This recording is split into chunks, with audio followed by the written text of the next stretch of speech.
Donc, je m'appelle Antoine Moreau, je suis maître de conférences en physique à l'UCA donc depuis maintenant 16 ans.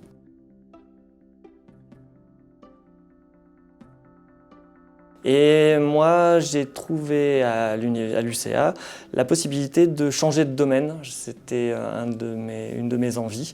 Et donc de me tourner plus vers l'optique, qui est mon domaine actuel, en venant de la mécanique des fluides. Et je suis très heureux comme ça.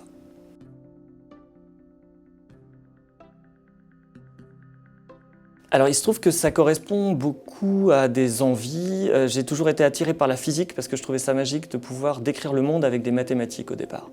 Et puis j'ai découvert un peu les ordinateurs un peu après et je trouve ça encore plus magique de pouvoir simuler le monde, c'est-à-dire le décrire en utilisant des ordinateurs. Et donc aujourd'hui c'est ce que je fais. J'utilise des ordinateurs et des mathématiques pour essayer de mieux comprendre le monde et plus particulièrement le domaine de l'optique, qui est extrêmement riche. Alors l'idée de départ de mon projet de recherche, c'est d'arriver à designer des dispositifs optiques qui peuvent être très compliqués, juste avec des ordinateurs, que ce soit l'ordinateur finalement qui est un peu guidé, nous propose des designs efficaces. Et ça m'est venu en fait il y a très longtemps, à peu près à l'époque où je suis arrivé à l'UCA. La seule chose c'est qu'à l'époque j'avais pas les outils et les ordinateurs n'étaient peut-être pas tout à fait assez puissants pour faire ça. Et aujourd'hui il y a tout ce qu'il faut. Et donc on arrive à retrouver des choses très intéressantes.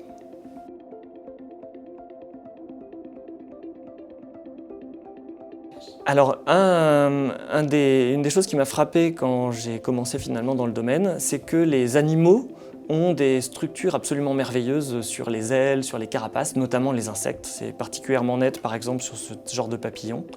C'est des structures quelque part qu'on comprend maintenant très très bien, mais les algorithmes et les ordinateurs n'étaient pas capables de les trouver. C'est-à-dire que ce n'est pas ce genre de structure qui nous sortait. Ils sortent des structures efficaces qui sont intéressantes pour des besoins artificiels, mais ils ne sortaient pas les structures naturelles. Et c'est ça mon idée, c'était que ça devait être possible.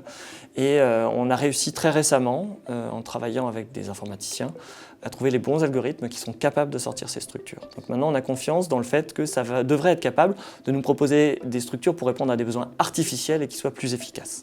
C'est ça qu'on essaye de faire.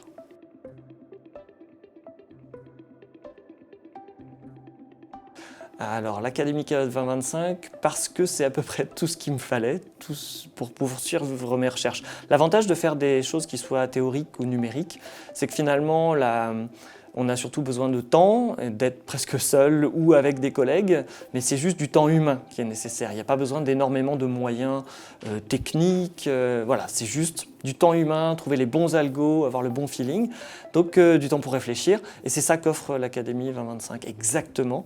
Et ça tombait pile au moment où j'avais dans les mains ces nouveautés, donc c'était vraiment juste parfait, pour moi en tout cas, et manifestement ça a convaincu.